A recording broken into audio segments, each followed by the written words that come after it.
Alright guys, this is our last stage for the day, technically stage 1, but our 4th stage.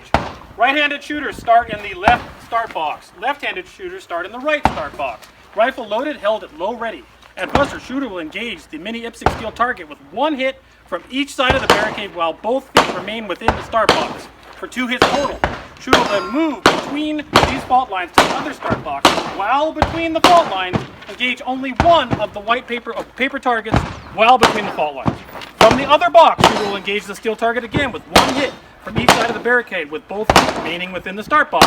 Shooter will move to the original start box and engage only 1 piece of paper while between the fault lines.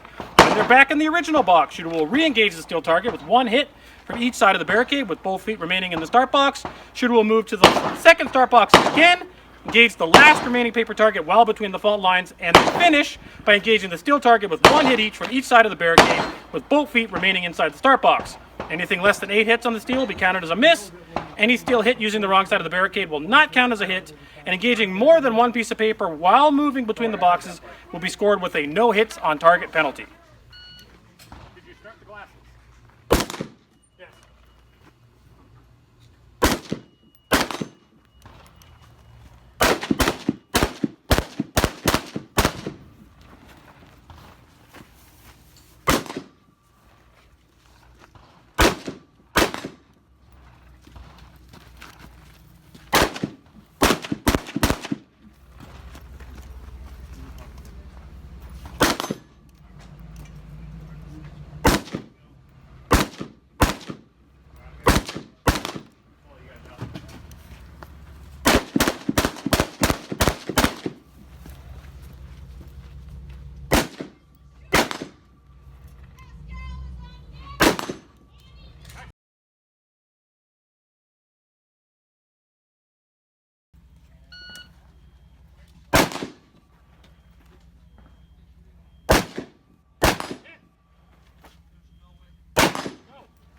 One paper.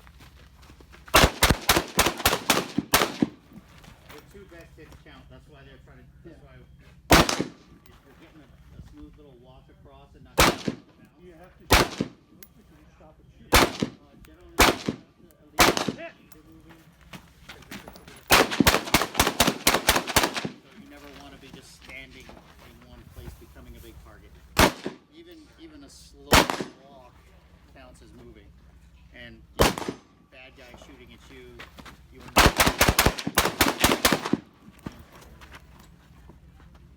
All committed.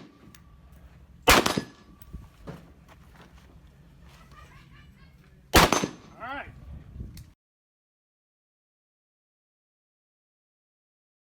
So we just finished our 4th and final stage for the day. Whew, another stage done, a little more sweaty. That one wasn't as physical in terms of, well, I guess there was a lot of movement. Yeah, but not anything really severe, just a little sprinting back and forth. We tried to make this reasonable today, being that it's high humidity and high heat still. And you designed this as a very hot day match, and it turned out to be not as hot as it could have been in August in Arizona. People always hear us complaining about this. I think today it's like 98 degrees, maybe 30% humidity, which compared to a lot of stuff recently has been nothing. Yeah, child's play. So it really wasn't as bad as we thought. So anyways, this stage was back and forth between barricades, mini IPSC at 50 yards, and paper either static or on the move. You mean on the move? Well, it should be on the move. Yeah. I got 60 rounds in this thing. It's going to be on the move. But what this is really is a stage that's actually really a red dot stage. Right. So I think that's an excellent example of whether or not these optics can be used at those distances as a red dot. Yes. How did it work for you? Pretty darn well. I think so. I think your red dot's a little better. Yep. But I realized I've got this drum. Honestly, even with a 30-round mag, I think I could have done close to the same thing. I agree. I got the mag. I got a lot of bullets in this gun. I might as well use them. So I put 5 or 6 rounds on each paper. Ended up with a single -1 penalty. More misses than I would like on the steel.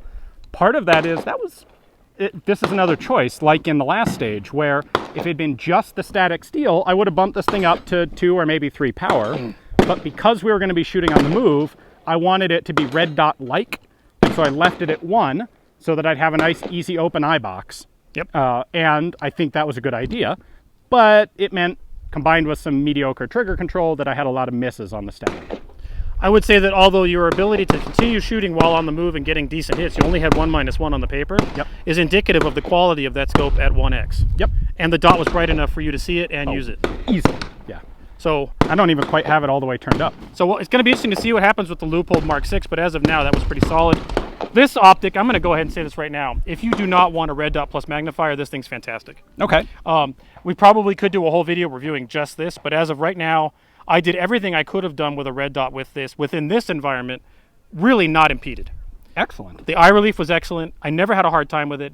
Shooting on the move, I did stop for one target because it was upside down, but shooting on the move was not an issue. I never lost that big red triangle while trying to engage targets. Cool. Never had a problem. So that 1x really is as close to 1x as I've ever experienced on a variable. Okay. Very happy with this. Now, we're gonna have videos later about why I'm still sticking with a red dot and magnifier.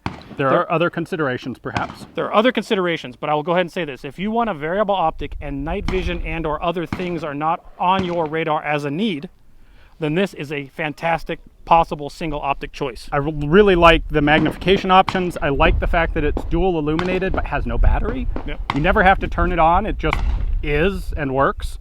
I like the lightweight. That scope has a lot of things going for it.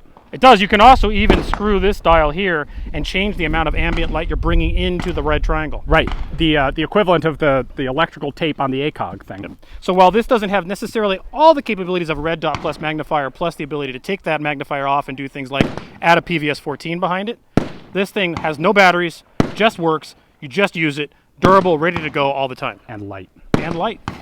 I emphasize light a lot. I like light. This is not to mean to turn into a review of this optic, but I'm going to go ahead and say it. The Trijicon 1-4 Accupoint is absolutely good to go. Cool. Love it. Absolutely an alternative for the 14.5-inch gun. And if you have no other concern about that close to mid-range, and when I say mid-range, I say 300, 400 on the outside, on man-sized targets, this scope is a good choice. Cool. I think that we need to do more with the Leupold to determine what happens outside of that 300, 400 parameter. Right. And that's what's going to dictate what we say about your scope. Yeah. Yep, we have a little more testing to do before we have some other contenders still to look at for this. But again, at the price point of this thing, that's an important consideration as well. It is. Pretty darn good. This thing's what, $600 or $800? In that realm. Yeah. So cheaper than this for sure. In fact, I think I said earlier it was a Razor. It's not. It's a Viper PST. Right. It is their equivalent to the Razor. It's functionally equivalent. Yeah. Yep.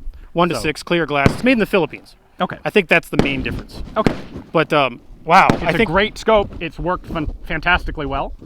Are there some things that we might be able to do better with some different scopes? Maybe.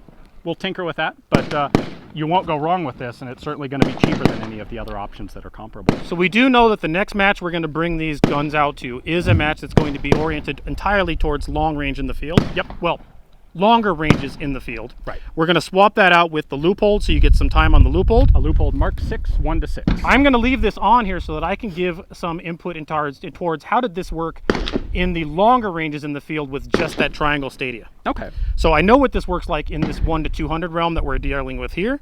What happens when we're in the field at 3 or whatever, or hard to see targets? Right. That's when your 6 may make a difference. That's when your stadia lines may make a difference. And a post with a triangle on it doesn't give you a lot of wiggle room. You just have to kind of just guess. Yeah.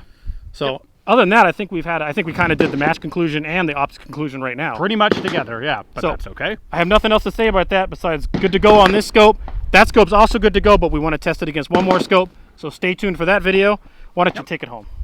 Thanks for watching, guys. If you enjoy watching this sort of thing online, consider checking out our Patreon page. InRangeTV is an entirely viewer-funded endeavor, so it's contributions from you guys watching on Patreon that make all of this possible. In fact, we've turned off AdSense entirely. We take nothing from YouTube at all. We're at this point, we're like, we're not turning it back on. Goodbye, canceled, off.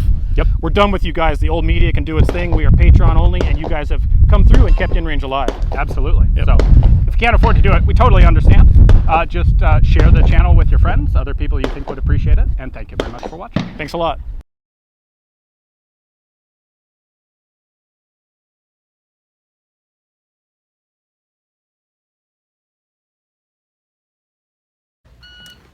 Did you start the